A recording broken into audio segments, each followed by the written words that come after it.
ఈసారి వ్యాలంటైన్స్ డేకి మీ లవర్ని సర్ప్రైజ్ చేయాలనుకుంటున్నారా? అయితే ఇది వినండి.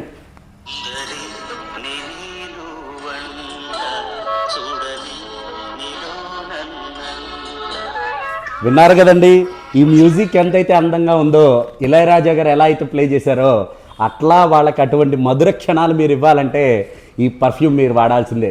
ఇందుకే ఎక్కడి నుంచి మాట్లాడుకున్నాను అనుకుంటున్నారా? ధుని పరిమళాలయం, ప్రగతి నగర్, హైదరాబాద్ అండి. మనం ఒక పర్ఫ్యూమ్ని ఇక్కడ మేక్ చేసి పెట్టాము. చాలా అంటే చాలా బాగుంటుంది. ఇటాలియన్ రోజ్ అండి, ఇది చాలా బాగుంటుంది. ఎందుకంటే ఇది ఇంపోర్ట్ చేసిన క్వాలిటీ. ఒక్కసారి కనుక ఈ ఫ్రేగ్రెన్స్ మీరు టెస్ట్ చేశారనుకోండి, చూసారా బాటిల్ ఎంత క్యూట్గా ఉందో. వాళ్ళకి గిఫ్టింగ్ ఇస్తే ఎలా ఉంటుంది చెప్పండి? ఇయరంతా మిమ్మల్ని గుర్తుపెట్టుకుంటారు, ఒక ఎమోషన్ని క్యారీ చేసినట్టు ఉంటుంది. సో అటువంటి పర్ఫ్యూమ్ మీకు కావాలంటే ధుని పరిమళాలయానికి వచ్చేసేయండి. ఇవి లిమిటెడ్ స్టాక్ ఉంటాయండి. మీరు అడిగితేనే మేము ఖచ్చితంగా అప్పటికప్పుడు మేక్ చేసి ఇస్తాము. సో ఎవరికి కావాలన్నా మన ధుని పరిమళాలయానికి వచ్చేయచ్చు. ఇయరంతా మిమ్మల్ని గుర్తుపెట్టుకుంటారు. గుర్తుపెట్టుకోండి. కావాలంటే కనుక మీరు ఒక్కసారి వచ్చి స్మెల్ చేసి మీకు నచ్చితేనే తీసుకెళ్ళండి. Thank you so much. మరిన్ని పర్ఫ్యూమ్ వీడియోస్ కోసం మమ్మల్ని ఫాలో అవుతుండండి. Thank you.